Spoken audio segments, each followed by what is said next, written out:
Dua ta them këtë gjë, ne jemi popull shumë ignorant. Me vërtet kam, ne nuk dim as të edukojmë, nuk dim as të flasim me fëmijët tanë, nuk dim të bëjmë asnjë gjë, është gjithçka është turp. Ndërkohë që një komunikim më shumë është një ndihmë shumë e madhe. Të ulen të flasin me fëmijët e tyre, vajzë, djalë, të kenë guximin ta bëjnë ata dhe jo shoqëria. Mbas është turp ta them, unë vi vetë nga një histori pak a shumë e tillë, unë djalin tim e kam 11 vjeç, unë nuk jam edhe pse mendoj që kam parë botë, mendoj që kam dalë ditë, komunikoj, kam miq shumë të mirë përreth, nuk jam gati asun të flas me trojnë. Po pse? Nuk e di. Dhe unë për këtë gjë kam marrë terapi se psikologën që ajo të më ndihmoj se si të komunikoj me djalin tim. Dashur miq të mam, përpara se të sjellim personazhin e radhës, i cili do sjellë eksperiencën e personale dhe jo vetëm, dua të bëj një falënderim për mbështetësit e këtij emisioni, siç është Lajthiza dhe Dino Rios. Një falënderim të përzemërt që keni qenë gjatë gjithë sezoneve që prej fillimit të podcastit mam. Gjithashtu, dua të falenderoj secilin prej jush që na ndjek javë pas jave dhe do doja shumë që ti që po na ndjek tani në këtë moment dhe ende nuk e bërë subscribe në kanalin ton, të bërë subscribe dhe të na ndjekësh në çdo video që ne do të vim, jo vetëm me emisionin. Ju përqafoj dhe le të ndjek personazhin e radhës.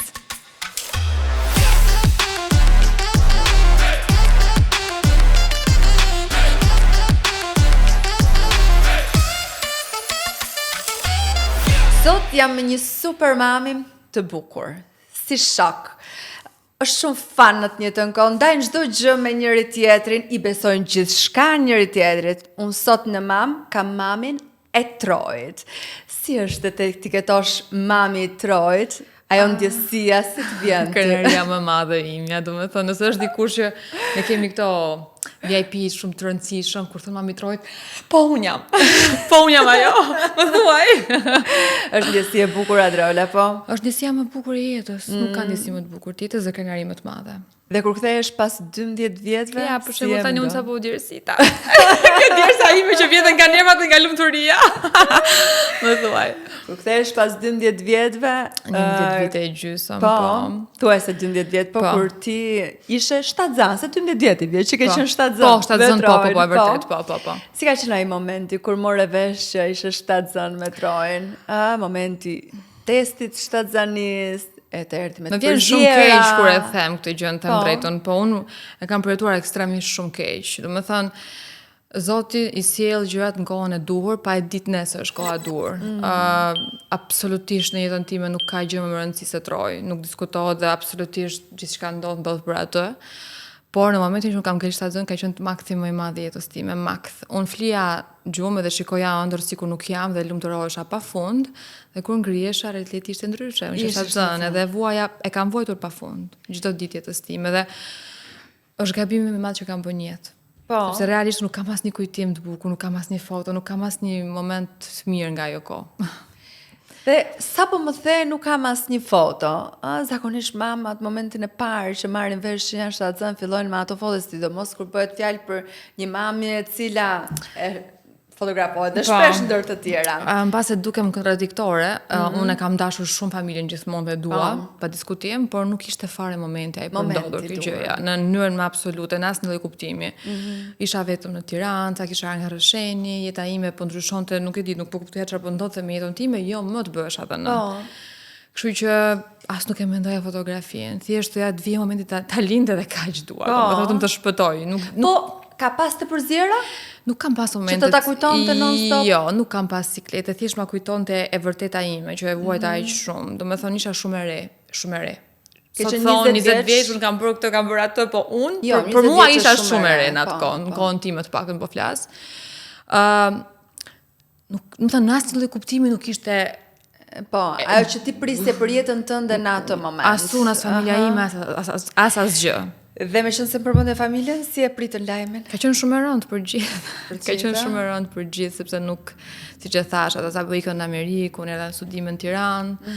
Jeta ime erdhi një surprizë. Realisht kanë qenë diku te 5 vite të jetës time, nga viti 2012 deri në vitin 2016, sa i bien 5-6 vite apo 4, ashtu. Ka qenë çdo vit ka pas ngjarje të tmerrshme, të bukura, edhe çdo lloj natyre në jetën time, kështu që nuk e di pse Zoti më solli gjitha këto, por mendoj që për mirë. Besoj që ka një arsye pse Zoti na e sjell gjërat për të rritur njëkohësisht, para kohën mbas. Po, gjithsesi na shërben, na përgatit për më shumë. Gjëra që na shërbejnë në jetën tonë. Dhe besoj barku kur të doli, kur filloi të shfaqej? Diku nga muaj 3-4, mund të them që kam qenë shumë e dobët, ekstrem shumë e dobët, domethënë nuk e di si janë këmbë, plus dhe stresuar pafund, plus as nuk doja të haja, plus gjitha bashk. Pra unë kam çuar deri nga muaji 5, që nuk e dinte njeri që më ishte atë zënë. Po. Kështu që, domethënë kjo ishte favori im i vetëm mbase për të mësuar vetëm. Vazhdoi me punën aso kohë? Kam punuar deri nga muaji 3 ose 4, mbaj mend kisha një shooting faktikisht, është hera vetme që unë më përzije, hëngra një vezë dhe një lëng portokalli, të dyja bashkë bën një mix brenda meje dhe ato ditë ishte vetmja ditë që unë kisha të përzira dhe si mund ta them në mënyrë të qytetëruar që u desh edhe të po. Enzore. Po, enzore, po nuk vetëm ajo ka qenë, po ka qenë një shooting, për punë ka qenë ajo dita, por nuk. Dhe aty mendove që do ndaloje së punuari tashmë? Orinda, nuk kam menduar asgjë, të jem e sinqert, nuk di ta shpjegoj. Domethënë pas se dukem shumë pasens, po nuk kam menduar asgjë. Po. Nuk kisha ardhur të çfarë ndodhte me jetën time, po nuk kisha as me plane. Po. Thjesht, domethënë e gjithë gjëja që ishte me jetën time, unë sot nuk e kujtoj çfarë mendoja në ato kohë, po thjesht di që unë qaja çdo ditë, di që nuk rija me askënd, edhe di që prisja momentin që të lindte djalit e kaq. Kaq doja nga jeta ime. Dhe fillove të shtoje më shumë. Nga muaj 6 ose 7, nga muaj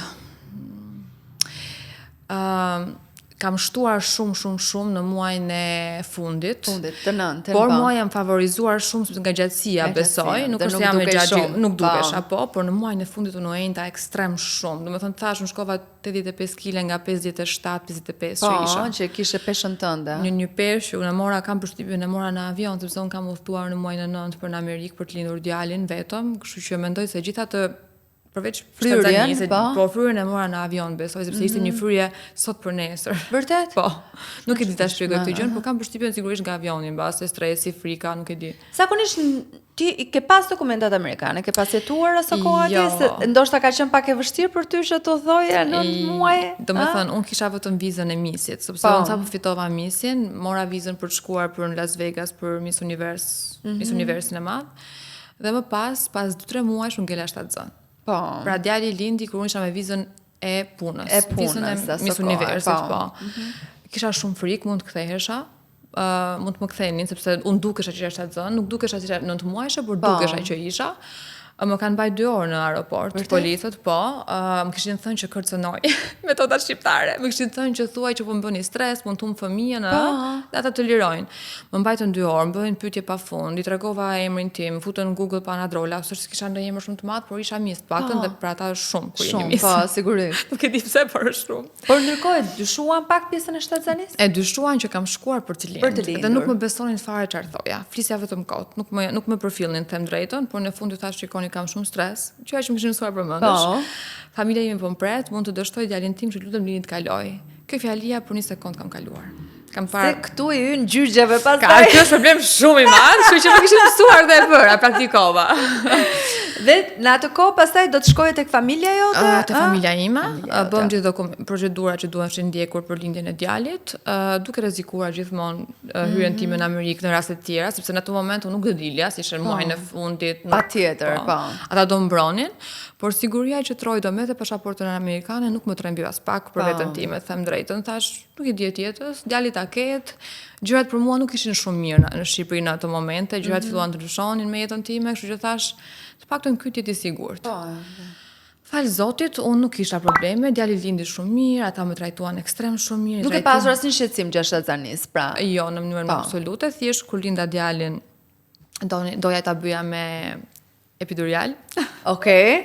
Sepse këtë kisha dëgjuar. Më interesonte thjesht. Pak nuk doja dhimbje thoya ti, do? Më interesonte asgjë, thjesht doja të lindja djalin. Kaq ishte, mos kisha dhimbje sigurisht. Kam vojtur diku te. Ja kërkove epidurale? Me dhunë e kërkoja, por nuk më dha. Nuk ta dha. Të gënjeu, besoj. Më gënjerin gjithkohë. Më thoshte doktoresha, po tani do bëjmë, tani vetëm provosh ty, dhe unë troj lindje, po ku do ta bëja unë ty tha epiduralin. Shikon sa e vogël i ti është gjuna do të marrën qafë. E kam falendruar pafund sigurisht pastaj. Sa orë shkoi ajo pritje? Do më thënë, dhimbjet e mia kanë filluar diku te në 7 darkës ka filluar dhimbjet, ka shkuar zgjatë, se ka lindur në orën 1:20 të drekës, kështu që i bie më shumë se 12 orë. Sa bie? 14 orë, 15 orë diçka e tillë. Kishe frikë 4 orë. Shumë. Do më thënë, nuk kisha menduar asgjë deri në momentin që filluan dhimbjet, nuk mendoja asgjë fare, as frikë, as pasiguri. Por kur filluan ato dhimbje dhe shikoja mamin tim që i dhimbte shpirti kur shikonte. A ka qenë aty me ty? Po, mami, vllezët, kunata, kanë qenë gjithë familja ime. Kur shikoja mamin, mundoja të bëja sikur s'kisha dhimbje, po më vdisja nga dhimbjet. Sidomos kur filluan këto 10-5 minuçet, ajo ka qenë domethënë që përsëriten shpesh, po. Kanë qenë 10-çet, pastaj 5-çet. Kështu e mbaj mend paktën për veten time, o zot çfarë dhimbje të mëshme ka qenë. Dhe mbaj mend që më thanë që nuk e gati për ti të ktheu në shtëpi. What? Çfarë? Po, unë kisha dhimbje të tmerrshme, unë nuk rria dot në këmbë. Më thanë, "Okej, merr një gotë ujë dhe ec pak nëpër spital që mbase mund të bëhemi gati për të lindur, se doja natyrale lindjen." Sa po jam ngrit këmbë, kam bërë 2 gjiro, nuk e mbaj mend, jam rrëzuar. Okej, më mbajtën, po unë e humba gjithë fuqinë time, më morën në krevat dhe brenda 10 minutash, 20 minutash unë linda. Imagjino të shkojë në shtëpi. Nuk do s'do mlinte mami të shkoja, mami po loriste. Goca është e vogël, merreni gocën, po. Çfarë çmenduria. Po. E dëgjove të qarën e Trojit. E qara e parë, si ka qenë? Mbaj mend që Troj kishte kordonin në qaf dhe nuk e gjuam qarën e parë në ato momentin kur ai lindi, domethënë u tremba pak, se tani unë u tremba pak. Na thanë që mos u shqetësoni, ka kordonin, do ja presim ne dhe pa merak gjithçka është në rregull. Sa po prej kordonit, Troj Ciao, edhe ma sollën mua në gjoksin tim. Po. Shiko, mbase dukem shumë katale se e përsëris, nuk besoj se çdo nënë e din shumë mirë, s'kam nevojë të komentoj dashuria për fëmijën e tij, po sinqerisht kam pas shumë vështirë gjithë rrugën time shtatzanisë time. Ekstrem shumë vështirë, psiqikisht, emocionalisht, në çdo kuptim të mundshëm. Dhe realisht kam thënë për 24 orë nuk kam ndje dashuri për Trojën. 24 orë, 20 orë nuk e mbaj mend saktë, se në momentin që shkoj në operacion për të bërë nuk e di si quhet në terma shkencor kjo gjëja. Ne themi synet, po kanë termat e rreth prerje. Okej, rreth prerje, ata e sugjeronin për shkaqe mjekësore, jo për çështje feje. Pra, do bëj brenda atyre brenda 24 orësh bëheshin atje, do të thonë 2 ditën e parë bëheshin që fëmia mos ketë dhimbje dhe është shumë operacion i lehtë dhe i pastër në këto kushte. Operacion si quhet i tillë. E morën djalin, gjithë nata ime ka qenë ata më e mirë e mundshme, e ushqenin me gji, vinin doktoreshat, erdhi gjëri shpejt? E kapi shpejt Troj? Po, erdhi shpejt. Por ai momenti vënies në gjithë ti thua që ti nuk e kisha Nuk kisha ndjenjë, që thon shpesh nënat që jo, nuk e kisha. Them vërtetën, thjesht jeta filloi sërish, kupton sigurisht që po ka shumë nëna që e përjetojnë këtë dhe kjo mund të ndodh nga hormonet, mund të ndodh nga ndryshimi i madh që i ndodh jetës së një gruaje, se pret shoku, sepse ti ke lindur në mënyrë natyrale, ai mund të jetë edhe një shok i momentit në të njëjtën kohë. Nuk jam ndaluar ta mendoj, thjesht e mbaj mend që kisha këtu dhe kisha njerëz përreth që po familjarët e mi që po gëzonin. Edhe më isha bëja sigurisht shumë e lutur ndonjëherë nuk kisha asnjë ndjesie fare. Nuk kisha ndjesie. Po duk normale të them drejtën, atëherë thash pyeta çfarë po ndodh me mua. Po ka shumë gra që e kanë kështu. Por në momentin që Trojën e kanë marrë për t'i bërë këtë ndërhyrje që thashë dhe pastaj e kanë sjellë tek unë, mbaj mend që e mbajtëm gjithkohon të lidhur Trojën. Ato orë sa lindi deri në operacion, domethënë, operacion, nuk e di quhet operacion, se është gjë shumë e lehtë, po ndërhyrje është ajo gjithsesi. Se më duket sikur u bë shumë e madhe. Ndërhyrje është. Ajrin të i lidhur, dhe si duket kur kanë bërë ndërhyrje, na i është trembur si kanë mbajtur këmbë të duart e hapura, dhe mbaj mend kur erdhi te dhoma ime, te dhoma ku rinim. Sa po hapi këmbët e duart që do ndronim, ai u lëriste në një mënyrë të tmerrshme dhe ndjeva sikur ai po trembej, nuk kishte dhimbje, po ai po trembej. Mbaj mend kam pas mamin, kunaton, largoni se marr vetë, mos ta prek mua askush. Ka qenë domethënë një ndjesi që, okay, tani nuk jam më unë ti, e kupton tani je ti. Aty u zgjua le themi ajo ndjesia e mëmësisë. Sa më që më ktheve mbrapa, se po thoja kur takuam, që po thoja kam shumë vite që ka kaluar, nuk e di a janë gjitha që do kthehen në memorie, e kupton? Nuk ka që qarrot, ka shkollënar. Jo, sidomos kjo është situatë. Po. Më pas filluan këto. U kthye shpejt në shtëpi më pas apo qëndruat? Pas 3 ditësh, ditën e tretë u kthyem në shtëpi. Ja kishe bërë gati krevatin, gjëra e trojit? Çfarë kishe bërë gati në shtëpinë e prindërve atje? Unë isha në shtëpinë e prindërve dhe mbaj mend që kishim vetëm këto, flinte me mua te krevati im. Po. Kishim karsitën, kishim karrocën dhe kishim, do të thonë unë kam mbajtur lidhur tronjë në djep, po janë këto që janë Po, baby wraps. Okej, ja, Po. nuk më vjen fjalë të duhura kur për asgjë. Po se kanë kaluar shumë. Me ato e kam mbajtur gjithkohën. Po. Tani unë harroj pjesën e larjes, nuk e di nëse lanë direkt apo jo bebet. Po, mbaj mend që po, sepse kur ata zgjedh çfarë të dojë. Mbesa ime ishte 1 vjeç e gjys kur lindi Troj, edhe kur ata ime jetonin në shtëpinë ato momente dhe mbaj mend që 2 javëshin e parë ka lar ajo, sepse nuk kisha haberasi nuk kisha dhe guxim. Jo fare. Se do mike nga duart dhe mua apo malat mua, e kupton? Por pastaj unë shkoja gjithkohën shikoja kur lante kunata dhe sikur e mësova, as pampersat nuk dija ti ndroja, nuk dija asgjë fare. Domethënë gjërat e para i ka bërë ajo. Nuk ishte bërë tentativa as përpara. Më interesonte Orinda. Domethënë isha në një planet tjetër. Nuk që kjo është vërtet mis, do thonë për mua pastaj. Nuk ka lidhje. Kjo e meriton vërtet kurorën për jetësisht. Edhe më pas ajo do e lante, ti do e mësoje nëpërmjet saj. Po, realisht jam shumë mirë njohur. Te cili person ke pasur më shumë besim në ato ditët e para? Ishte mami edhe kunata ime.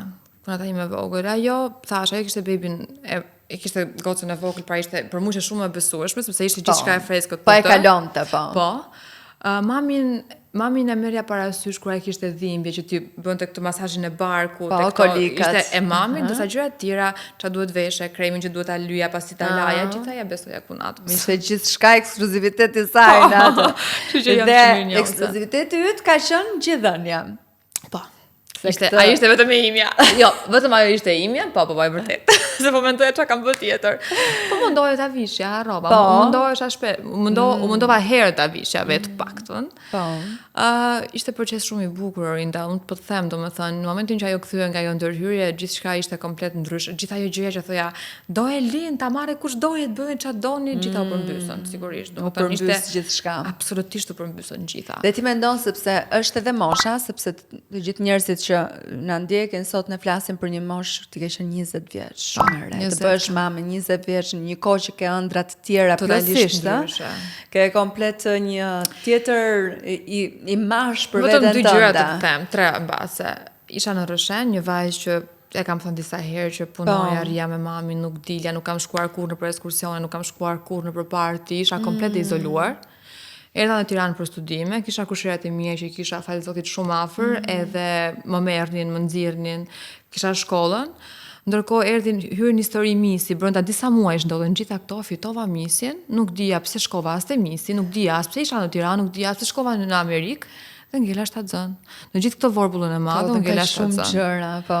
Unë nuk dija, domethënë, realisht nuk dija asgjë. Praktikisht. Leje më, dija për mëmësin, që nuk kisha menduar kur në të lloj moshe, as ndërët e mia më të bukura, apo më të qetë kisha menduar kur diçka tillë. Prandaj kështu që duhet marr parasysh që gjithë piktura e madhe kur ne flasim për këtë gjë, dhe sigurisht që duhet marr parasysh mosha jote shumë e re dhe këto gjithë të ndryshimet që ti sapo më the, edhe që janë krejt normale vetëm sikur ti je një vajzë nga Tirana, në Tiranë që ke jetuar këtu, vazhdon përditshmërinë tënde këtu, je mësuar me ambientin dhe një ditë mbetesh shtatzan, jo se ke dashur të mbetesh shtatzan, po ashtu ndodhin, nuk është se ka qenë në planet e tua, që kjo është shok për çdo në atë moshë, shok për familjen, shok për vajzën në këtë rast. Sot, domethënë, kam thënë diçka, kam kaluar të momente që kisha thoya, familja ime s'më kupton, ata nuk më durojnë, ata më kuptojnë, po ata kishin merakun tim, isha vajza atyre e vogël, e kupton që po filloja një përgjegjësi shumë të madhe që se kisha idenë çfarë ishte, e kupton? Ku po shkoje, ku po futeshe. Dhe unë, domethënë, sot kur e mendoj më dhimbsen, se unë kur shoh Trojën, e di shumë mirë çfarë meraku kam për Trojën dhe them,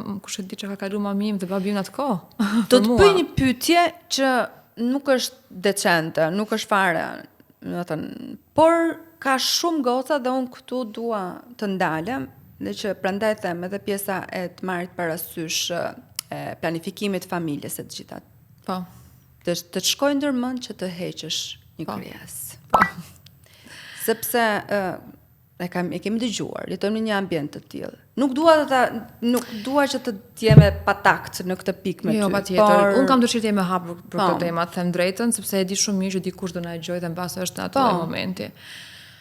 Unë kisha vendosur ta heq djalin, nuk e dija çfarë ishte në fakt në ato momente. Mbaj mend ka qenë ditë e premte që unë do hiqja. Kisha lënë orarin, shkova te spitali, ishin bërë gjitha gjërat gati.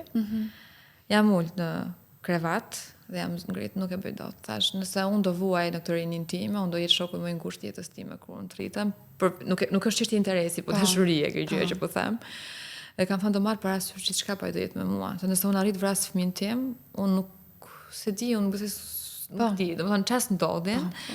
Por përgjithsisht në kushte deri diku normal jam shumë kundër abortit. Sa e rëndësishme është edhe ky si mesazh për vajzat e reja. Në të njëjtën kohë mesazhi është të kujdesen që të marrim sigurisht, të parandalojnë një gjë të tillë. Ojna më vjen shumë keq, unë fillon të planifikosh diçka. Dua ta them këtë gjë, ne jemi popull shumë ignorant. Me vërtet e kam, ne nuk dim as të edukojmë, nuk dim as të flasim me fëmijët tanë, nuk dim të bëjmë asnjë gjë, është gjithçka është turp. Ndërkohë që një komunikim më shumë është një ndihmë shumë e madhe. Dhe sot, përfiktoj nga rasti që të kam ty këtu dhe i bëj thirrje edhe nënave të reja që i kanë fëmijët në adoleshencë tani më dhe fillon shumë shpejt procesi. Edhe kështu që të ulen, të flasin, me fëmijët e tyre, vajzë, djalë, të kenë guximin ta bëjnë ata dhe jo shoqëria. Dua ta them edhe këtë, mbase është një ndihmë. Mbas është turp ta them, unë vi vetë nga një histori pak a shumë e tillë, unë djalin tim e kam 11 vjeç, unë nuk jam edhe pse mendoj që kam parë botë, mendoj që kam dalë ditë, komunikoj, kam miq shumë të mirë për rreth, nuk jam gati asun të flas me trojnë. Po pse? Nuk e di. Dhe unë për këtë gjë kam marrë terapi me psikologën që ajo të më ndihmoj se si të komunikoj me djalin tim. Nuk e di çfarë është saktësisht, nuk di ta shpjegoj mentalitetin, mënyra si unë jam rritur, edhe pse kam ndryshuar, po prapë është diçka që nuk di, nuk e di, nuk e ndryshon dot. Nuk e di, është diçka brenda meje që e kam vështirë të flas për tema të tilla me djalin tim. Edhe kur e kam unë të vështirë ta bëj. Imagjino prindërit tan. Këtë po them, pra as nuk i gjykoj dot. Nuk e di pse, mbas është shumë gabim çfarë po them, po është një vërtetë e imja që unë po jetoj, por unë kam kërkuar ndihmë. Po flas me psikologun që të drejtohem, që të kemi një komunikim sa më të mirë në këtë aspekt me trojnë, flas për gjithçka. Unë dhe ai. Shkolla, shokët, mërzi që ai kalon, gjitha absolutisht, me mua, me vetën, me jetën që edhe ai nuk e ka fort lehtë, por që për këtë temë unë nuk jam asun e hapur mjaftueshme për ta bërë. Ti që ke kaluar. Prandaj dua të them, është shumë e çuditshme, por kështu është. Edhe unë të paktën po kërkoj ndihmë për këtë gjë. Të paktën po mundoj. Ky është mesazhi, pra duhet kërkoni ndihmë kur nuk ndihesh vetë gati. Ti ndihesh vetë gati, mund ta kërkosh ndihmën jo detyrimisht te një psikolog, mund ta kërkosh te motra, te vllai, nuk e di, te një mik. Thjesht dikush që ti beson dhe ndihesh mirë. Po, se si unë mund ta ndaj me fëmijën tim, se si unë mund të përfshihem më shumë me fëmijën tim. Mirë, ditët e para unë do kthehem sërish te ajo gjithdhënia që besoj ka qenë ti e ke shijuar gjatë, më sa di unë. E kam shijuar gjatë dhe nuk e di. Sa muaj e ke mbaj? Është 17 muaj. 17 muaj është shumë. Ka qenë shumë e vështirë për mua ta hiqja, por mami im, kur e pa që as nuk ishte më shëndetshme, rriti gocë këtu tha, merr më në këtë temë, ma mori djalin. Si ja bëja? Nuk e qenë nuk pompoje për shembull. Jo, ka qenë. Si ja bëhet punoje për shembull? Troj ka qenë gjithmonë me mua. Troj ka ndet me mua deri në moshën 2.5, ai nuk është shkëputur kurrë nga unë. Domethënë ka qenë punë me mua, ai ka qenë dilja me shoqë ishte me mua gjithmonë, ishte tek arsita vet. Dilim të në lonj, ishte me Troj me ne gjithmonë. Troj ka qenë gjithmonë me mua dhe ushqeja kudo, nuk e kisha këtë kompleksin. Nuk e kisha. Jo, e kam shijuar këtë proces, por un kam patur shumë dhimbje në gjoks kur Troj ushqehej.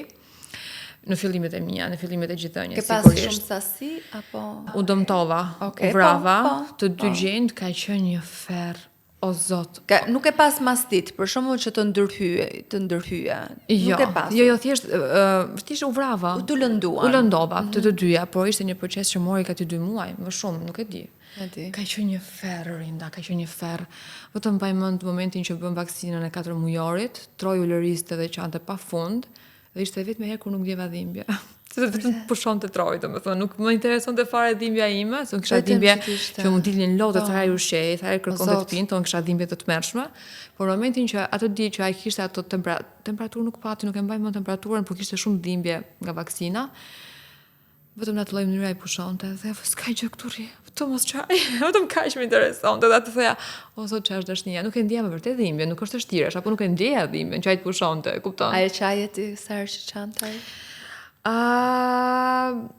Kam patur disa momente me trojnë që kanë qenë të frikshme, kanë qenë shumë të frikshme faktikisht, po zoti sjell një forcë jashtëzakonshme. Kam patur një moment, nuk bëhet fjalë, mendoj për të njëjtën kohë 4 mujorshi. Nuk jam e sigurt ose 4 mujorshi ose 6 mujorshi vaksinës, po njëra nga këto dyja, se kanë kaluar shumë vite tashmë. E para punës filluam me temperatura nga vaksina. Edhe kishim marrë informacione, ky është një mesazh tjetër që dua t'jap. E vërtet që nuk isha gati për trojnë. Por në një moment caktuar kur mora përgjegjësinë për djalin tim, nëna e ndjen vetë kur ai është mirë apo nuk është mirë. Pra këtë unë nuk kam lexuar për këtë gjë, po e kam jetuar. Dhe nuk më besonte askush. Isha ajo që s'dija asgjë, isha ajo e vogël që s'kam asnjë informacioni, po ndërkohë isha mësuar, po jetoja me trojnë, kisha 2 muaj, 4 muaj, 6 muaj. Ja njihje të gjitha tashmë. Ja njihja, sepse ishte tamam jeta ime, jo dashuria, po jeta ime kjo ishte. Dhe mbaj mend që na kishin thënë që temperatura për të qenë më saktë duhet të mbatet nga byça. Po na kishin thënë që duhet ulur 6 vija apo 7 vija. Okej, po, sepse duhet ulur sepse është shumë e lartë. Po. Dhe ne nuk e dinim këtë gjë, edhe supost, nuk e di çfarë i dham antibiotik, supost nuk e di çfarë u bën një alarm jashtëzakonshëm atë natë në shtëpi. Dhe trojti ra temperatura 34,5.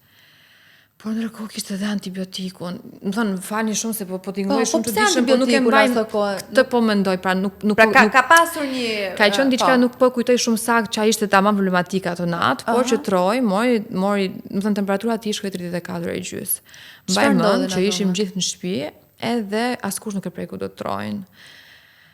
Vetëm mbaj mend që troj ishte nuk po lëvizte fare. Vërtet? Jo. Nuk e di se si ma tha zoti një forcë, ishte në krevatin e tij, mora në krah. Tash ikim në spital urgjent. O do nisem për në spital, shkuam të shtetërori, ishte ora 2 natës. Na thanë që nuk e di çfarë kishte probleme atë natë. Iknin në spital. Unë nisem në privat. Por nuk dua ta them emrin sepse nuk mendoj që është momenti për ta bërë, s'ka marrë për këtë gjë. Është akoma një ndër spitalet më të famshme të Tiranës, po. Dhe ishim me rroba gjumi, kam përshtypjen pa krehur, pa lar, nuk e di, ishim 5 veta, 6 veta se mbaj mend. I kisha djalin në dorë, tha, për çka keni ardhur? Thash, lutem, i kanë temperatura e djalit, po vdesim. E dini ku keni ardhur? Po në spitali, thash unë. Po këto është 500 euro. Okej. 500 euro nata. Kështu janë përgjithësi spitalit apo jo? Okej, tarifa e natës është shumë e lartë. Shumë e lartë, po. Sepse nuk të lutem vetëm merr djalin, i thash se nuk ka rëndësi fare. Do të thonë, unë nuk e pra ju paragjykoj me pak fjalë, që ju nuk do të paguani dot. Nuk do të paguanim, se realisht unë nuk dija nëse djali im ishte akoma gjallë apo jo. Nuk më interesonte, domethënë do shisja shpirtin për atë gjë. Po, sigurisht. E morën djalin, e panë që ne nuk ishim në atë lloj halli që s'do paguanim. Dhe ndërkohë flas me doktorin e Amerikës, doktorin e Trojës, po lëviz mikrofonin shumë. Edhe më thot, merre djalin, veje në trup, zhvishu, dhe ai nga temperatura jote do marr vetën djali. Këta tani filluan analiza, rruzat e bardha, rruzat e kuqe, djali ishte i vogël. Dhe gjithë ta po trembeshin sigurisht, djali i vogël kishim merak patjetër, por ishte ajo gjë që nuk pyesja njëri në fund të ditës, dhe unë thjesht mora djalin dhe ika nga aty sepse e kuptova që gjithçka ishte vetëm për lekë. Për çështje parash. Pra domethënë, kur bësh njerëzor në ca situata që janë shumë delikate, është shumë e dhimbshme, po nuk do harri kurrë atë doktorin. Unë kam parasysh vetëm mi kur më tha, e din sa është nata këtu? O vetëm merr djalin, i thash vetëm kaq. Pa shpirt isha në atë moment, nuk dija ku isha. Është e tmerrshme. Domethënë unë nuk e di se si e presin në mes të natës njerëzit këta, po edhe unë kur kam shkuar në spital, zbath kam shkuar me thënë të drejtën se s'kisha kohë unë vesh se gota ishte alarmante pra, mes natës, nuk grit askush pikërisht. Modele, duhet humbi si pesh, sepse jeta jote varet nga puna jote. Ashtu si kundër do të varet edhe ardhmja e fëmijës tënd, sepse kjo ishte puna jote. Ti kishe vendosur që të vazhdoje me modelingun. Dhe si a dole ti hiqe ato 30 kg të shtuar aso kohë? Mendoj dhe besoj që doktoresha në spital ma tha këtë këshill, nuk jam shumë e sigurt, por mbaj mend që ishte shumë e kujdesshme ndaj nesh doktoresha dhe më tha, lutem sa po të lind djali pas 3 ditësh, duke qenë se je natyrale, mbaj një korsen këto të gominës që janë të palestrës. dhe do jetë shumë e mirë për ty. Unë ditën e tretë kam vënë korsen, e kam mbajt për 2 muaj, nuk e kam heq kur nga trupi vetëm në dush. Dhe unë jo që kam humbë peshë, por barku im nuk dalloi kur që kisha lindë, as stria, as gjë fare, domethënë. Striat për shembull nuk është se i ke kuruar me ndonjë krem. Jo, para lindjes po, jam kujdes para lindjes me vajin dhe me kremin. Bajame, kështu. Bajame, po, bajame ka qenë shumë i mirë. Dhe nuk kam pas asnjë lloj strie unë nga lindja. Tani kam janë krijuar pas shëndosh do psov. Po, nga transformimi le të themi. Po, që nga lindja nuk kam pas fare shenja, por barku im u kthye në bark vajze pa lind, domethënë, kisha shumë mirë nga korseja dhe ja u sugjeroj gjithë mamave. Korseja është zgjidhja më mirë. Pa gjumësi ke pasur? Ke vuajtur me Trojën me këtë pikë? Unë faktikisht vetëm çfarë them unë për Trojën është që edhe sot e kësaj dite Trojë nuk më bezdis. Trojë është një fëmijë aq i mbar që domethënë se Trojë ta prish gjumin është situatë në vërtet shumë e rëndë. Po këtë edhe kur ishte i vogël nuk ka qenë shumë i qetë. Thjesht unë e ka fjetur me mua gjithmonë, e kam mbajtur në krevat, nuk e di është gjë e mirë apo e keqe, por e kam mbajtur edhe sot me mua flasërisht dhe me mamin tim, me një nga ne dyja, kurse jam unë aty. Por që nuk ma ka prish kur. Besoj janë shumë.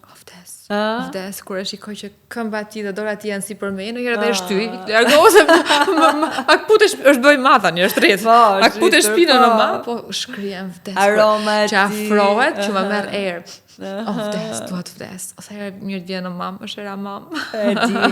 Edhe është edhe kjo që nuk do jetë shumë kohë kështu, sepse gjërat do ndryshojnë patjetër. Edhe kështu që s'ka asnjë gjë të keqe pse jo që vazhdojnë të qëndroni afër njëri tjetrit. Kjo pjesa që koha po kalon shumë shpejt. E di.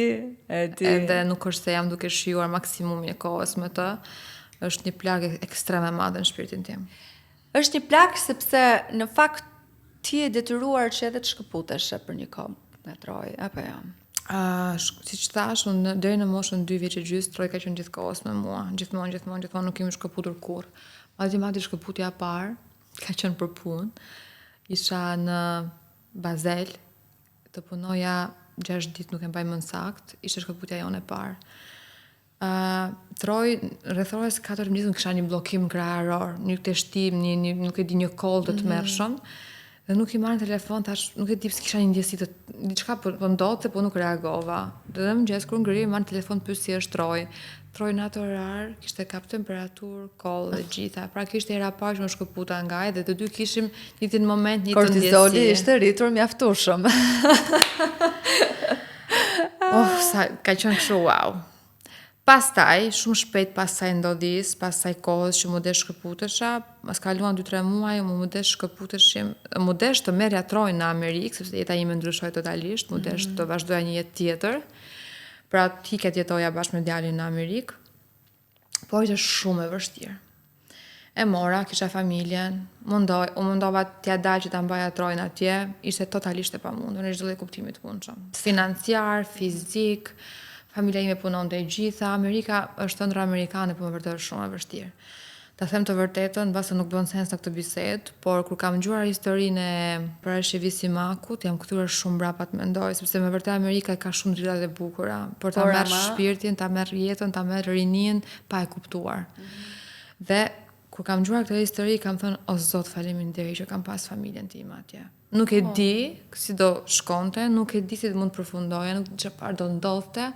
Mos kisha pas shtëpinë time atje. Diçka ndodhte, unë shkoja në shtëpinë në fund ditës.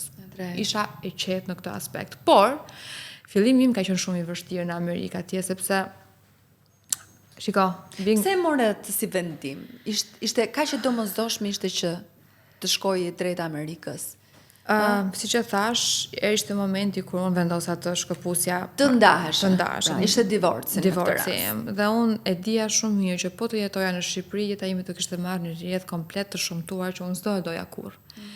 Dhe Amerika ma jepte mundësinë që të kisha familjen time afër, kisha edhe një jetë më të mirë, më drastike. Po, por një jetë edhe më të mirë, mendoja.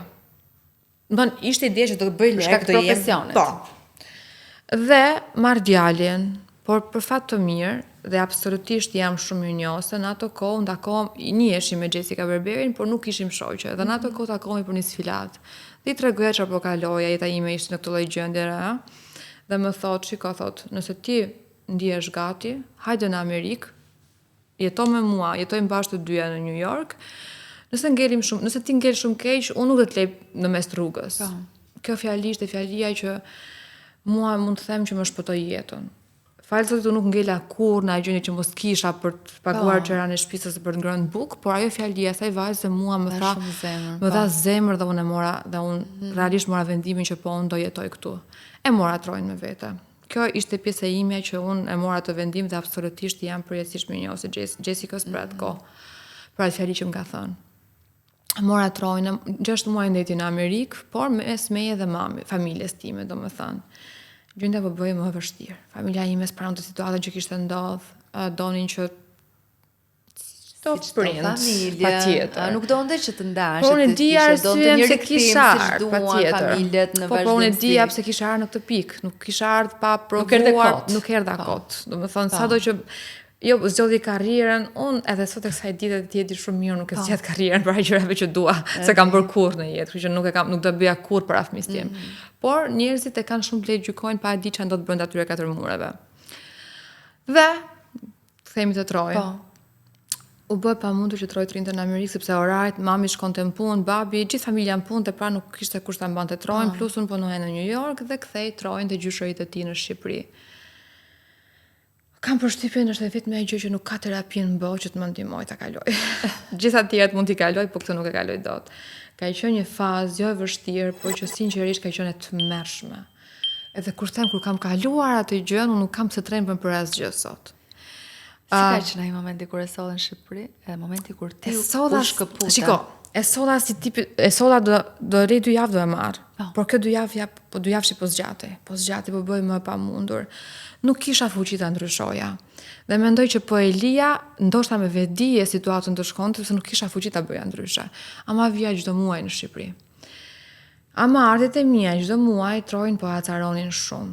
Edhe mbaj mend që kishim një moment që Trojnë më tha mami mos ik nesër, se kishte gjuhë, ishte 3 vjeç e gjys pastaj, ai u rrit. Mami mos ik nesër, dhe ai fjeti me shumë merak që unë do ik. Vogël. Dhe unë ika, edhe ai nuk më hapi telefonin për 2 javë. E dija që ishte mirë, por nuk kisha ç'ë bëja, nuk duhet punoja.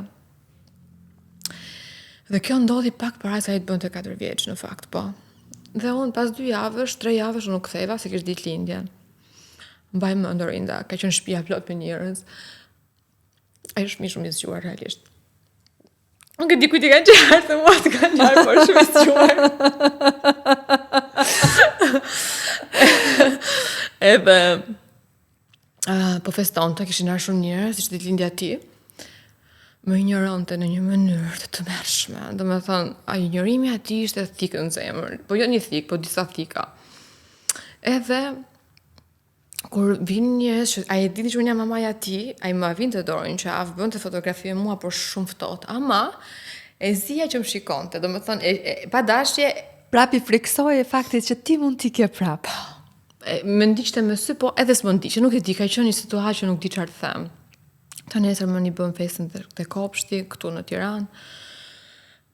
Vazhdonte njëjtë, më injoronte, por më afronte para njerëzve. Se nuk e di çfarë bëu këtu. Ishte shumë e vështirë ajo gjëja. Më pas vazhdoj një ta histori, unë ikja vija. Për sa kohë? Kjo histori, por unë e merra edhe në Amerikë. Pra ai vinte rinte 3 muaj në Amerikë, rinte 6 muaj, po gjithë kjo ndodhi në një kohë 2 vjet e gjysmë. Që ai rinte shumicën e kohës në Shqipëri dhe unë pa mua, po që marrëdhënia jonë u fto. Domethënë edhe pse unë isha këtu, ai nuk do të rinte me mua, nuk më zgjidhte mua, zgjidhte gjithmonë gjyshërit e tij. Absolutisht mirënjohës se për dashurinë që i dhan, po dhem sepse doja të isha unë, e kuptonte pse e dija që unë po gaboja. Kaloi kjo kohë, kaloi ditëlindja e tij, bëri dhe kaloi 4 vjetori, kaloi 5 vjetori dhe më thot kunata ime e madhe. Më thot, Ola thot, merre djalin këtu. Po ku ta marr, si t'ja bëj se unë do të jem në New York. S'kam si çoj në kopësht. Merri tha se unë do ta bëj këtë gjë për ty. Tha unë do ta çoj në kopësht, unë do e marr nga kopshti. Mos kishën për ato nuk do e kisha marr. Sepse absolutisht se nuk doja. Domethënë jetët e mia Orinda kanë qenë sinqerisht ferr. Asgjë në time nuk shkonte mirë. Thjesht mundohesha të bëja 2 lekë që të kisha mundësi që të mbijetoja. Dhe më duhet mbaja edhe barrën e emrit Adoladushi, që gjithë mendojnë që isha mes luksit e kësaj dhe asaj dhe nuk dija ku isha. Unë kam fjetur, domethënë kur kujtoj një kohë që unë kila edhe pa lek, fare pas një cent dhe njerëz nuk e dija si e trajtojnë këtë lloj teme tipi që kush e di ç'po bëjnë ata atje. Unë nuk dija ku isha rinda. Kam kaluar vërtet peripethi shumë të mëdha që kam kaluar vetëm, jo se s'kisha njerëz, por sepse nuk doja të pengoja më, sepse mendoja se mjaft barr kishin dhe familja ime në atë kohë shkaku im. Kur mora trojnë, o zoti ma sa lumtur jam që e kam marrë atë fëmijën atë kohë. Sa falenderuese jam dhe asaj vajze që më tha merre trojnë sepse unë do jem këtu, do e marr, unë do e çoj. Troj filloi të rilindi, filloi ta marr veten, por ne akoma nuk ishim bërë shok. Ne akoma ishim nuk e kishit ndërtuar si duhet marrëdhënien. Ishte nuk ka qenë situatë shumë e vështirë, isha gjithmonë e treta ose e katërta, nuk e di, është shumë e rëndë sinqerisht, por që kjo është e vërteta ime. Kjo është që unë e kam kaluar me fajin tim, pa fajin tim nuk e di, por kështu ka ndodhur. Dhe ka qenë një episod që Troj, kur nata ime i thot shkollës mos e hypni Trojën në autobus, do vi ta marrun sot, se kishin për të bërë diçka. Se një herë me autobus, një herë çonte kjo varet ishte dita, se ka dhe fëmijët e vet. Dhe Troj ka qarë pa fund. Nga momenti që Klodi ka shkuar ka marrë, deri kur e ka sjellë në shtëpi, ai ka qarë edhe një orë më mbrapa. Dhe mami ime ka pyet ç'a ke nëna, ç'a ke? Mendova që s'do më merrnit më. Sepse ai ishte mësuar me idenë që mbas edhe mund ta linim. Ishte vinin goditje pas goditjesh. Allora ti e tregove këtë gjë. Edhe e ke ndarë edhe shumë e rëndësishme që e ndan, ë? Por ajo që duhet të ndajmë tjetër sepse e kanë shumë të thjesht njerëzit që gjykojnë. Ti e the pak më përpara, që e kanë shumë të thjesht kur rinë atje te koltuku i vet dhe shohin rreth e përqark njëri tjetrin, fëmijët e tyre dhe të gjykojnë si e bëre ti në, si e le vetën fëmijën. Por ama ti ke pasur një arsye të fortë, sepse ky fëmijë duhet rritej mirë dhe ti duhet investohesh për të në këtë pikë. Sepse divorci nuk është fare i thjeshtë. Në mënyrën më absolute nuk mendoj që dikush divorcohet për dëshirë ose për në të shumtën e rasteve mamat janë ato që marrin përgjegjësinë për gjithçka dhe financiare. Pas një moment që unë dhe Troj ngelëm me vërtet shumë keq. Unë dhe Troj vinim në Tiranë dhe jetonim sa në Airbnb, sa në hotel, me makinë me qera dhe unë isha me valizhen në makinë, unë jetoja në këtë lloj mënyre derisa thash Adrola, nuk dija Orinda, realisht as nuk dija. Jam Marcela, me që e kemi dy amikesh dhe realisht ashtu është. Kur Marcela mori vesh nuk kisha një shtëpi në Tiranë, ajo trondit nga unë. Tha, nuk ka mundësi, ti tha ke bërë këtë gjën dhe fal Zotit, unë brenda një jave pas komunikimit me Marcelën dhe me Albanën u bëra me shtëpi. Unë thonë ja dola, mora shtëpinë dhe mendoj që është suksesi i dytë më i madh i jetës time. Unë mora të shtëpi nga fillimi deri në fund me mundësitë e mia, që djali im kur vjen në Tiranë ka shtëpinë e tij dhe ke gjithmonë shtëpinë e tij. Dhe kjo është shumë e rëndësishme dhe kjo është prej punës që ti ke bërë. Dhe ti nuk mund të punoje detyrimisht në një fabrikë. Patjetër. Sepse jam gjykuar për pjesën punët e tjera që bëhen në Amerikë. Këtë gjë do thoja. Do me thonë, unë kam menduar çdo lloj opsioni. Jo prej paragjykimeve, por edhe prej zemrës time që po lëndoj dita ditës. Për nga largësia me djalin tim, sepse kjo është parsorja. Pastaj komentet lëndoj një moment për harrohen. Thash, okay, nëse unë do filloj të punoj këtu në shtëpi këtu ku jam, do punoj në fabrikë. Po unë do jem nga ora 5 e mëngjesit deri në orën 6. Do më duhet bëj dy punë, sepse realisht Amerika ka shumë kosto, është shumë shtrenjtë. Dhe thash, nëse unë e bëj këtë gjën, unë me djalin tim s'do kem kohë as për pushime, s'do kem kohë as për shtun e dielës, s'do kem kohë as për Manhattan, nuk do kem kohë as për asgjë. Sepse realisht plus do të qenë nënë stresuar, e ngarkuar, e pa krejur, e pa larë, një depresive. Dhe thash, në këto kushte që unë kam mundësinë të bëj një punë ku paguhen vërtet mirë. Punoj në Shqipëri, punoj në Amerikë, punoj në Itali, punoj në Kosovë, varet si e kam punën time, dhe unë marr aq lek sa unë kur jam me djalin tim, kam gjithë luksin e botës të shkoj ku të doj zemra e tij. Dhe të kaloj kohë me të shumë cilësore. Që unë kur jam me Trojën, ne të dy jemi unë nuk besoj njërin boj që unë jam mami Trojt. Kur gjithë mendojnë që unë jam motra e tij që ka marrë për të luajtur, sepse unë argëtohem më shumë se Trojë kur shkojmë për të luajtur në fakt. Pra, Trojë gjithmonë në pushime me mua, gjithmonë jo, por vjen shumë me pushime me mua. Verën e kemi gjithmonë në Shqipëri, kemi shumë kohë që kalim bashkë në Amerikë, shkolla, kjo jetë përditshme, ama kjo flitet si një tmerr çfarë nënë e jetë. Po jam një nënë që duhet bëj dy punë, 3 fishin e punës që të bëj një nënë normale që rrin në shtëpi, ose i punon bashkëshorti i saj apo ku di, ose mbase ka pasuri nga familja. Unë nuk vin nga një familje e pasur, vin nga një familje shumë normale, që punojmë, që ja punojmë gjithë familja jonë, dhe mendoj që kjo është edukata më e bukur që Troj po merr, sepse Troj e din që tani ka kohën e tij për të luajtur, për të shkolluar, por në një moment ai do punoj, sepse këtë bëjmë në shtëpinë tonë gjithë punojmë. Te ti je një single mom. Në fund Dhe fare. duhet të gjithë gjëja për vete. Po, të duhet ta bësh vetë. Dhe jam shumë e lumtur që djali im bën një jetë realisht shumë të mirë. Po. Pra, edhe në kushte edhe në kushte materiale, por edhe njerëz cilësor, sepse unë Troj njeh gjithë miqtë e mi, Troj shkon në darka shumë të mira, shkon në pushime shumë të mira, bashkë me miqtë e mi, me fëmijët e tyre, pra Troj ka një jetë shumë të mirë. Sepse unë kisha një fëmijë që shikonte gjëra që s'duhet i shikonte një fëmijë, që qante nuk e ditim pse qante. Dhe sot unë kam një fëmijë që është ekstrem shumë i lumtur, është një fëmijë që shijon moshën e tij, që ka nevojë për lodra, për kushërinë e vet, për shoqërinë e vet, për mamin, për gjyshin, për për të luajtur, për të argëtuar dhe për të jetuar i lumtur. Dhe mendoj që kjo është gjëja më e mirë që unë kam bërë për djalin tim, pastaj për veten time. Është më vërtet, Adron. Ne mund të ketë dashuri të mëdha që nuk funksionojnë. Vjen një pikë që nuk funksionon. Por në fund fare dashuria më e madhe është fëmia. Dhe ti do e bësh për të. Do e bësh për të. Do mbyllësh edhe veten tënde dhe do e bësh për të. Por do jetosh për të. Dhe ti nuk mund të jetosh e palumtur, sepse të njëjtën palumturi do e transmetosh te ai. Kështu që është shumë e rëndësishme që ti të jesh mirë vetë dhe të kesh një fëmijë të lumtur ashtu si kundër sot e ke. E kam dhe jam shumë e lumtur dhe e bekuar, por falenderoj Zotin çdo ditë që un kam dhe familjen time. Që un kur jam këtu, ai është atje, un nuk shqetësohem për të ditë, unë e di që ai është mirë. Është duart më të sigurta në botë, duart ku jam rritur unë vetë. Kështu që unë mendoj që jam shumë e mirë, mendoj që kam veti shumë të mira që kam marrë nga ata prindër. Kështu që jam aq e qetë për djalin, sa them faleminderit o i madhi Zot që e kam këtë luks, ta kem familjen time krap për të më mbështetur për djalin tim. Sot më the që marrëdhënia juaj është fantastike, edhe se ne shohim edhe çdo ditë në formën se si ju jeni të dy.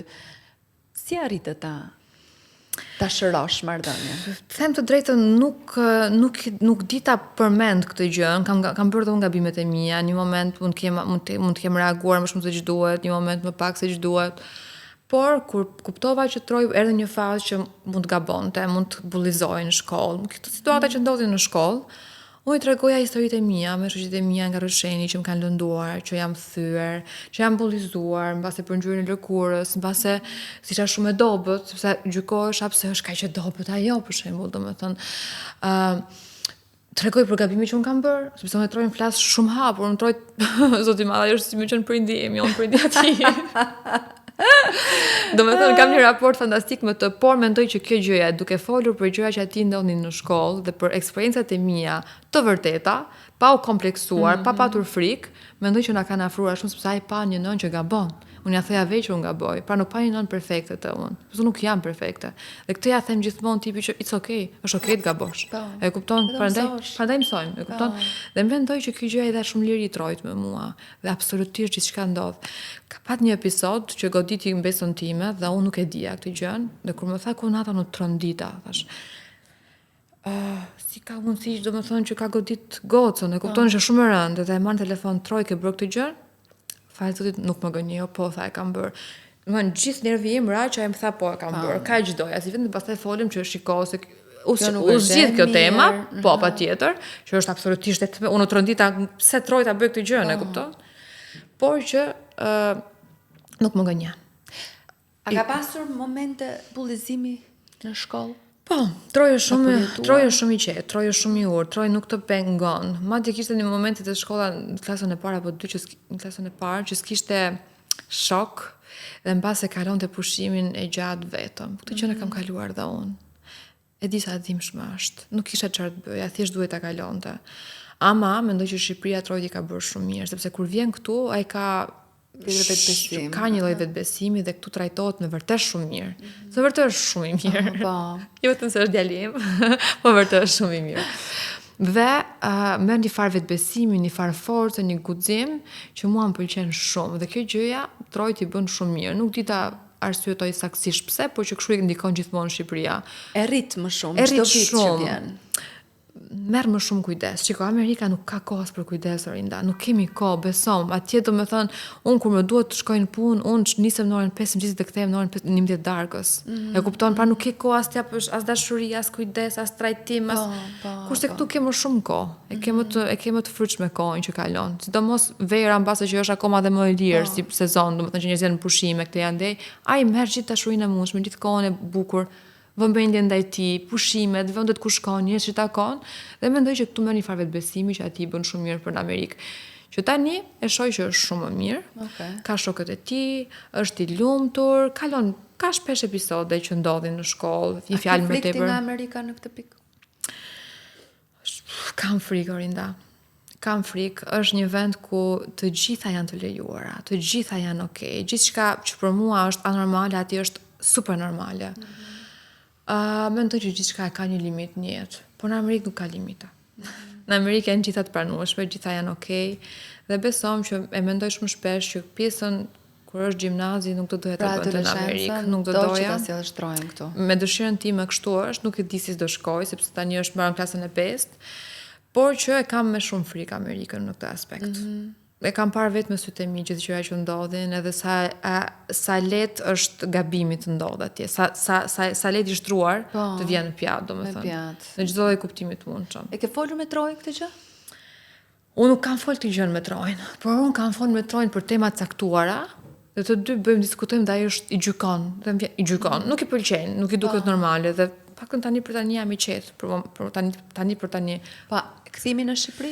Jo, nuk e don atë gjë, nuk e don. Ai thotë do të thonë e don Amerikën, e don jetën atje. Si të japësh atë? Ka dhe kushërinjtë e tij, por mendoj që nuk është asnjë gjë për të ndodhur tani për tani. E kupton mbase me kohën, mbase janë thjesht mendimet e mia. Dëshira ime është që ai ta kaloj adoleshencën këtu, sigurisht në shkolla private, në kujdesin, në praninë time gjitha me radhë, por që do respektoj dëshirat e tij patjetër. Ai e din domethënë që respektohet dëshira e Trojt. Në fund të ditës pa marrë parasysh se për çfarë bëhet fjalë. Po. Thuaj se 12 vjeç, jenë në periudhën e gjimnazit, fillojnë të zgjedhin, nuk e di si e kanë formën e programit ata, domethënë fillojnë të zgjedhin një lloj momentalisht janë akoma të përgjithshme. Po. Për sa kohë? Deri në klasën 8-8. Po. Okej. Kështu që keni kohë deri atëherë. Domethënë fillojnë ka shprehur një lloj dëshire. Jo. Fillon kjo gjëja që fillojnë domethënë klasa e 6 akoma, domethënë fillojnë bën disa ndarje, por nuk janë ndarje që merr këtë drejtim apo këtë drejtim. Janë thjesht testet në një farë mënyrë që shikojmë ku do ti të ku anon më shumë. Ai, domethënë momentalisht nuk ka shpresë që thjesht matematikën është gjëja që ai nuk është se e kap me të parën, por që kur e ulet e kupton shumë mirë dhe ja del shumë mirë me të paktën. Mendon që mund të ketë një lloj prirje. Them drejtën, nuk është se nuk është shqetësimi më i madh. Nuk është shqetësimi më i madh sepse unë i kam thënë diçka Trojt. Unë dua që Trojt mësoj patjetër. Por nuk i kam thënë dua të mos sjellësh se s'bën maksimumin në shtëpi. Unë dua që Trojt jetë i lumtur, dua që të jetë i qetë, dua që të komunikojë me mua për gjitha. Shkolla absolutisht është shumë e rëndësishme, por jo më e rëndësishme se kjo dhe kjo. Vërtet. E kupton sepse unë jam e traumatizuar, unë mbaj mend kur merrja diftesën, unë ku të humbja, ku të zhdukesh, as do rrifesha në shtëpi, e kupton? Dhe mbasi traumat e mia po e bëjnë më të lehtë. Pjesën e Trojt, o zoti i madh. Që kisha gjyshe në rrëshën, do të shkoja te gjyshe, bëj si kam flej gjumë që në orën 6 pas ditës, mos rrifesha në shtëpi, e kupton? Historitë e shumë shqiptarëve këto atrole. Pikërisht, që kam vendos ta lë Trojën, realisht e flas shpesh të gjë, nuk e di nëse është mirë apo keq, por unë kam vendos mos t'i bëj presion fare. A je ndjer ti e gjykuar nga shoqëria shqiptare? Po, ai shumë sa të duan njëkohësisht, sepse edhe të duan shumë. Më duan shumë, edhe realisht marr dashuri shumë të madhe, por janë disa njerëz që kanë një lloj mlefi që nuk e di pse e kanë, them të drejtën, dhe arrin deri te pjesa që unë kur flasin për Trojën ju kthehem, për veten time nuk ju kthehem. Por komentojnë për Trojën që jo po ka këtë, jo po ka atë, jo po çfarë nënë është kjo që kjo ngeri duke bredh pas kësaj, pas asaj, prindit e vet, kjo ajo. Ka pas momente kur më kanë mërzitur shumë, kanë lënduar shumë, por sot vetëm kur shoh Trojën dhe shoh çfarë dashurie kemi dhe kam, them o Zot, mjafton kjo, kaq dua në jetë. Çuni mamit bukur. Jeta mamës. Çuni mamit bukur.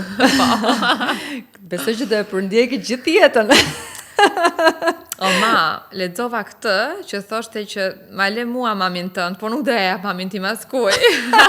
Po pse than këtë? Po se je bukur pra.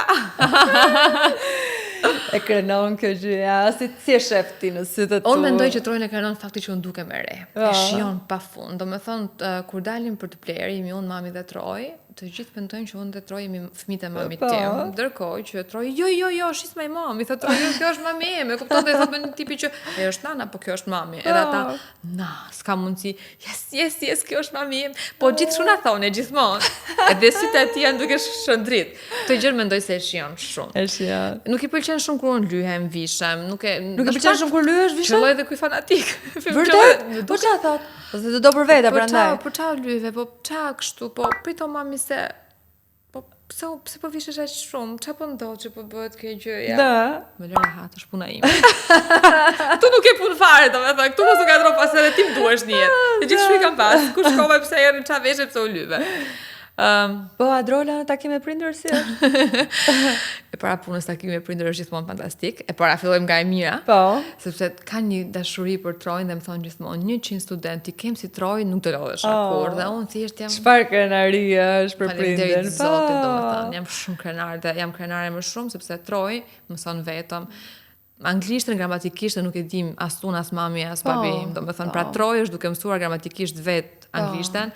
Mami me ndihmon në matematikën dhe diku, por realisht po ja del vetë jam ekstrem shumë krenare, për të se nuk di ta mësoj atë gjë, unë nuk di ta mësoj, nuk di të jem afër, unë do të gënjej po ta thash. Por gjë tjetër është që unë vishim gjithmonë me hudi, me kapele, jam me streqe, me atlete. Dhe Troj gjithkohës është mami hiqe kapelen, hudin, hiqe kapuqin, të lutem hiqe hudin. Po jo Troj se dukem keq, po hiqe të lutem. Sa po vjen presori Troj të afër, ma i gjvej që s'kam të bëj më, e kupton? O ma, po vishu si mami, jo si kalamat, lute.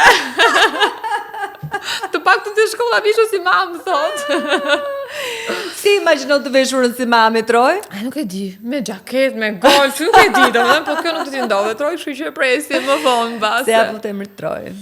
Vëlla im, na dha 3 emra, aje kishte iden nga Troja, historia, dhe nga këto 3 emra, ky ishte i vetmi emër që na mbeti në mendje, por realisht i shkon ekstrem shumë dhe këtë them sa rëndësishme është emri të vendosësh një fëmijë.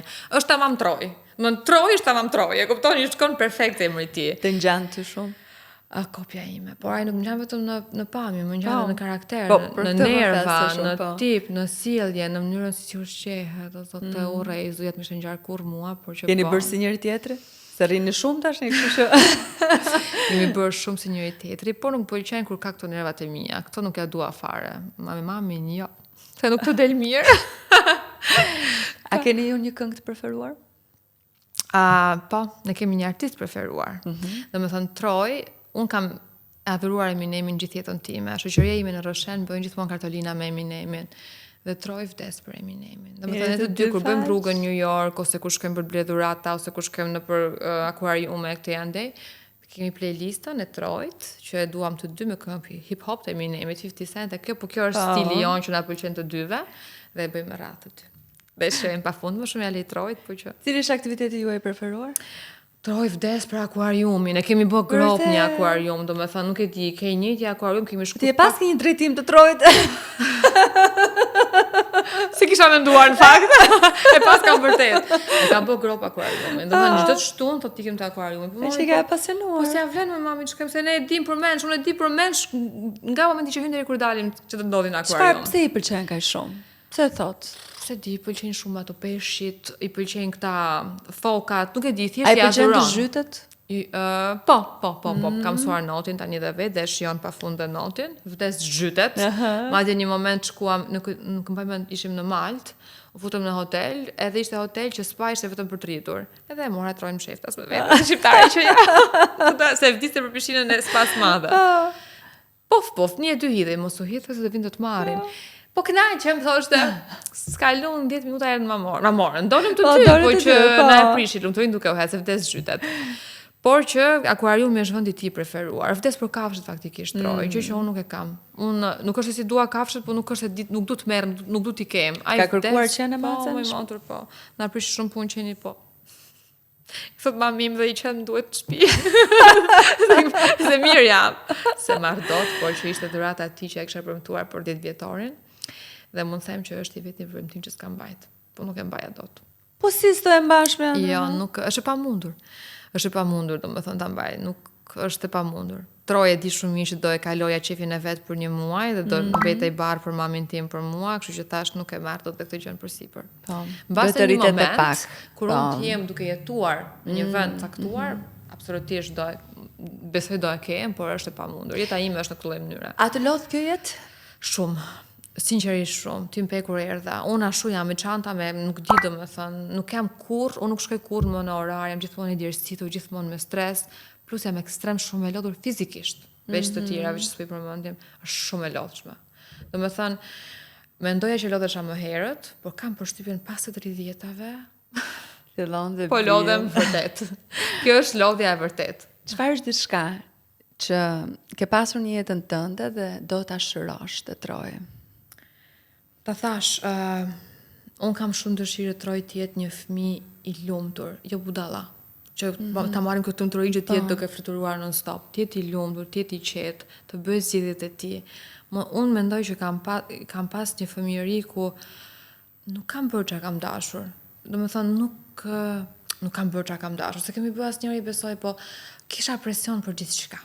Dhe nuk ndoshta ke qenë sinqert me prindrit e tu, nuk të zhvon mundësia? Ishte, nuk kam qenë kurrë sinqert. Unë jam më sinqert me ty se sa me ata. E kupton unë, domethënë besimin, këshillat, ato në kërkoja jashtë shtëpisë, sepse nuk e kisha, jo se nuk doja, po nuk kisha guximin. Gjithçka ishte jo. Nuk e dija përgjigje, nuk e bëja fare se ishte jo gjithmonë. Ndërsa me Trojën është e kundërta, Troja është gjithmonë që vjen flet. Shumica kohës është po te Troj, mbase po më shumë se sa duhet, mbase shëron plagët e mia në këtë lloj mënyre dhe nuk jam e lumtur për këtë. Unë nuk kam patur lodra dhe Troj ka o zot, domethënë nuk kemi lodra për të blej, domethënë nuk kanë mbetur më. Nuk kam më, domethënë kanë mbaruar, nuk dim çfarë të blej më sepse kanë mbaruar. Pra je pa kursyer gjithmonë. Nuk jam krenare për këtë gjë, sinqerisht, mendoj që është gabim që po e bëj, por mbase po shohë plagët e mia, mbase po shohë plagë që unë nuk jam non-stop me Trojën dhe po ngushëlloj veten time duke bërë këtë gjë, nuk e di cila është, e di që nuk është gjë e mirë, jam duke e bërë, nuk e di dhe për sa. Adrola, mendon që një ditë do e bësh më I motor se një vlla? Duar shumë. Domethënë, ta ka kërkuar ndonjëherë? Ma ka kërkuar shumë më herët në fakt. Por s'kisha përgjigje për të. Tani është rritur. Tani nuk ka dëgjuar këtë gjën që mamat kanë ndërlikime kur lindin dhe ka frikën se mos më humbet mua. Vërtet? Po.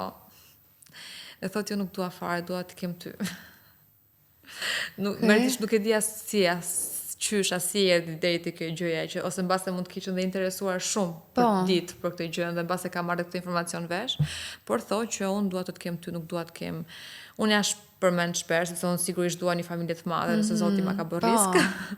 Por që do të pëlqente një djalë apo një vajzë? Tani dua një vajzë. Po vdes për një vajzë të drejtë. Po vdes për një vajzë. E bësh një adrol të vogël. Do doja shumë. Dhe unë ta uroj me shumë zemër, me shumë shpirt, sepse besoj që është ajo gjë që ty të plotson edhe të e dëshiron me zemër pa diskutim edhe për Trojën. E di që do ishte diçka që Trojën do jam e sigurt që do lumturonte shumë. Sepse unë kam shumë një përdembesa dhe ata janë gjithë katër njëri katër tjetri dhe ky është gjithmonë vetëm në shtëpi. Edhe e di para vuante më shumë, tani është mësuar sigurisht, ka lutrat e veta, ka gjërat e veta, por e di që kur vin fëmijët ai rilin, domethënë. Te nëse vjen ai fëmijë, çfarë do doje të bëje ndryshe? Çfarë do bëje ndryshe? Një gjë se di që janë shumë, po një gjë të faktën që faktikisht nëse është vajzë, e vetmja gjë që unë mendoj dhe e kam menduar gjithmonë është që unë do jem prindi I saj edhe prindi I saj, babai I saj, domethënë. Nuk do jetë vllai prindi I saj. Mendoj që është gabimi më I madh që bëhet një vajze ose një fëmijë, ai duhet ta di kë ka prind. Nuk mund të bëhen gjithë prind. Sepse ai nuk di më këtë dëgjoj. Edhe unë nuk kam ditë kujt dhe ka shtyll. Dhe mendoj që kjo është gjëja kryesore për një vajzë. Prindit janë prindit, vllai ka kujdesin ndaj teje, merakun, të të shoqëroj, të të mbroj patjetër, por të vendos për ty.